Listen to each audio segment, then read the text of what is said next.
Hi all അസ്സലാമു അലൈക്കും. എല്ലാവർക്കും സുഖമല്ലേ? അപ്പം ഞാനിന്ന് വന്നിട്ടുള്ളത് ഒരു അടിപൊളിയായിട്ടുള്ള കപ്പ പുഴുങ്ങിയതും മത്തിക്കറീൻ്റെ റെസിപ്പി ആയിട്ടാണ്. എല്ലാവരുടെ വീടുകളിൽ ഉണ്ടാക്കുന്നത് തന്നെ ആയിരിക്കും. എന്നാലും ഞാൻ എങ്ങനെയാണ് ഉണ്ടാക്കണതെന്ന് കാണിക്കാം. അപ്പോൾ നമുക്കൊന്ന് കണ്ടു നോക്കിയാലോ? വീഡിയോയിലേക്ക് പോകുന്നതിന് മുൻപ് നിങ്ങൾ ആരെങ്കിലും എൻ്റെ ചാനൽ ആദ്യമായിട്ടാണ് കാണുന്നുണ്ടെങ്കിൽ പ്ലീസ് ഒന്ന് സബ്സ്ക്രൈബ് ചെയ്ത് സപ്പോർട്ട് ചെയ്യാൻ വേണ്ടി മറക്കല്ലേ. കൂടെ ആ കുഞ്ഞു ബെല്ലൈക്കണിൽ ഒന്ന് ക്ലിക്കാക്കി ഓൾ എന്ന ഓപ്ഷനും കൂടെ കൊടുക്കാൻ വേണ്ടി ശ്രമിക്കണേ. അപ്പോൾ നമുക്ക് വീഡിയോയിലേക്ക് പോവാം. അതിനായിട്ട് ഞാനൊരു പാത്രത്തിൽ കുറച്ച് വെള്ളം എടുത്തിട്ടുണ്ട്. ഇതൊന്ന് നമുക്ക് നന്നായിട്ട് വെട്ടി തിളപ്പിച്ചെടുക്കാം. ഇപ്പോൾ ഇത് നന്നായിട്ട് തിളച്ച് വന്നിട്ടുണ്ട്. ഇനി ഇതിലേക്ക് വെട്ടി കഴുകി വെച്ചിട്ടുള്ള കപ്പ കൂടി ചേർത്ത് കൊടുക്കുക. ഇപ്പോൾ ഞാനെല്ലാം ചേർത്ത് കൊടുത്തിട്ടുണ്ട്. ഇനി ഇത് നന്നായിട്ട് വേവിച്ചെടുക്കാം. ഞാൻ ഈ ഒരു സമയത്ത് ഉപ്പ് ചേർക്കുന്നില്ല.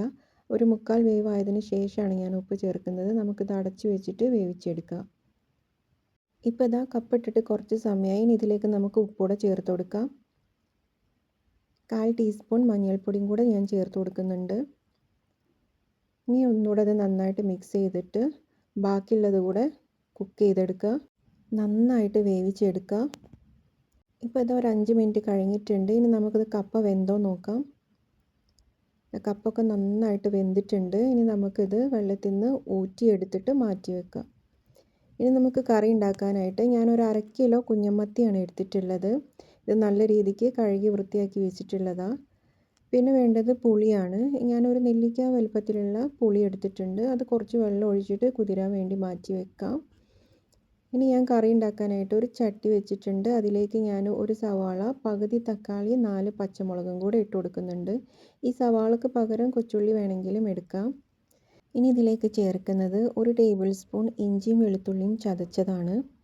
അതുകൂടെ ഇതിലേക്ക് ചേർത്ത് കൊടുക്കാം. പിന്നെ കുറച്ച് കറിവേപ്പിലയും കൂടെ ഞാൻ ചേർത്ത് കൊടുക്കുന്നുണ്ട്.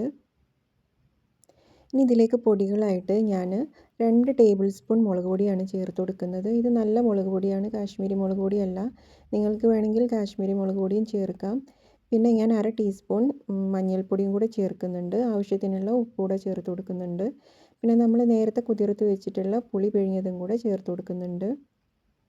ഇതിലേക്ക് ഞാൻ മൊത്തമായിട്ടും 1.5 ഗ്ലാസ് വെള്ളമാണ് ചേർത്ത് കൊടുക്കുന്നത്. ഞാനിത് ഒരിത്തിരി പറ്റിച്ചാണ് എടുക്കുന്നത്. ചാറ് എത്ര വേണമെന്നുണ്ടെങ്കിൽ അതിനനുസരിച്ച് വെള്ളം ഒഴിച്ച് കൊടുക്കുക. ഇനി ഇതെല്ലാം കൂടെ കലക്കിയെടുക്കുക. കൈവച്ച് കലക്കുന്നതായിരിക്കും ഏറ്റവും ബെസ്റ്റ്. ഞാൻ വീഡിയോയിൽ കാണിക്കുന്നതുകൊണ്ടാണ് സ്പൂൺ എടുക്കുന്നത്. നന്നായിട്ടൊന്ന് തിളപ്പിച്ചെടുക്കുക.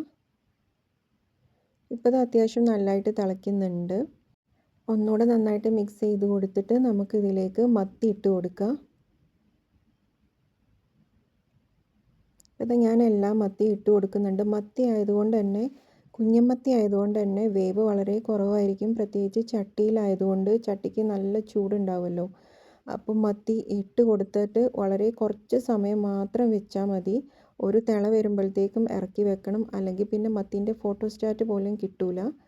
അതുകൊണ്ട് ആ ഒരു കാര്യം ശ്രദ്ധിക്കണേ. ഇനി കുറച്ച് കറിവേപ്പിലയും കൂടെ ഞാൻ ചേർത്ത് കൊടുക്കുന്നുണ്ട്.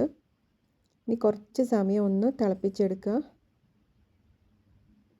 ഇപ്പോൾ അത് അത്യാവശ്യം നല്ലതായിട്ട് തിളച്ചിട്ടുണ്ട്. ഇനി ഞാനൊന്ന് ജസ്റ്റ് ഒന്ന് ചുറ്റിച്ച് കൊടുത്തിട്ട് ഇതൊന്ന് കറി ഇറക്കി വെക്കാൻ വേണ്ടി പോവുകയാണ്. ഇനി നമുക്കിത് വറവിടാനായിട്ട് തുടങ്ങാം. അതിനായിട്ട് ഞാനൊരു പാൻ വെച്ചിട്ടുണ്ട്. അതിലേക്ക് 2 ടേബിൾ സ്പൂൺ വെളിച്ചെണ്ണ ഒഴിച്ചു കൊടുക്കുന്നുണ്ട്.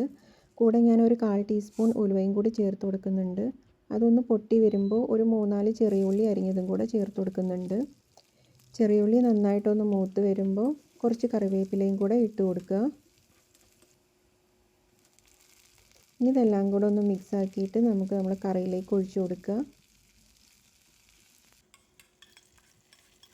അപ്പോൾ ഞാൻ എല്ലാം കറിയിലേക്ക് ഒഴിച്ചു കൊടുത്തിട്ടുണ്ട്. ഇനി വെളിച്ചെണ്ണയും ചുവന്നുള്ളിയും കറിവേപ്പിലയൊക്കെ ഒന്ന് കറിയിലേക്കൊന്ന് ഇറങ്ങി വരുന്ന രീതിയിൽ ഒന്ന് ജസ്റ്റ് ഒന്ന് മിക്സ് ആക്കി കൊടുക്കുക.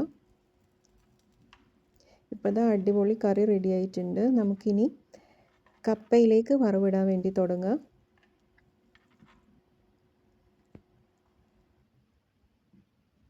അതിന് വേണ്ടിയിട്ട് ഞാനൊരു ചീനച്ചട്ടി വെച്ച് കൊടുത്തിട്ടുണ്ട്. അതിലേക്ക് ഞാൻ 1 ടേബിൾ സ്പൂൺ വെളിച്ചെണ്ണ ഒഴിച്ചു കൊടുക്കുന്നുണ്ട്. അതിലേക്ക് കുറച്ച് കടുകിട്ട് പൊട്ടിക്കുക. കൂടെ ഞാൻ കുറച്ച് പച്ചമുളക് വട്ടത്തിൽ അരിഞ്ഞത് കൂടാണ് ചേർത്ത് കൊടുക്കുന്നത്. എൻ്റെ കയ്യിൽ വറ്റൽമുളക് ഇല്ലാത്തത് കൊണ്ടാണ് ഞാൻ പച്ചമുളക് ചേർക്കുന്നത്. നിങ്ങളുടെ കയ്യിൽ വറ്റൽമുളക് ഉണ്ടെങ്കിൽ തീർച്ചയായിട്ടും അതുതന്നെ ചേർത്ത് കൊടുക്കണം. ഇനി ഇതൊന്ന് ജസ്റ്റ് ഒന്ന് മൊരിയണ വരെ വെയിറ്റ് ആക്കുക. അതിന് ശേഷം കുറച്ച് കറിവേപ്പിലയും കൂടി ഇട്ട് കൊടുക്കുക. ഇനി നമ്മൾ വേവിച്ച് വെച്ചിട്ടുള്ള കപ്പ ഇതിലോട്ട് ചേർത്ത് കൊടുക്കുക. ഇപ്പോൾ ഇതെല്ലാം ഞാൻ ചേർത്ത് കൊടുത്തിട്ടുണ്ട്. ഇനി നന്നായിട്ട് മിക്സ് ചെയ്തെടുക്കുക. എന്നിട്ട് ഈ ഒരു തടിത്തവി കൊണ്ട് തന്നെ നന്നായിട്ട് കുത്തി ഉടച്ചെടുക്കുക.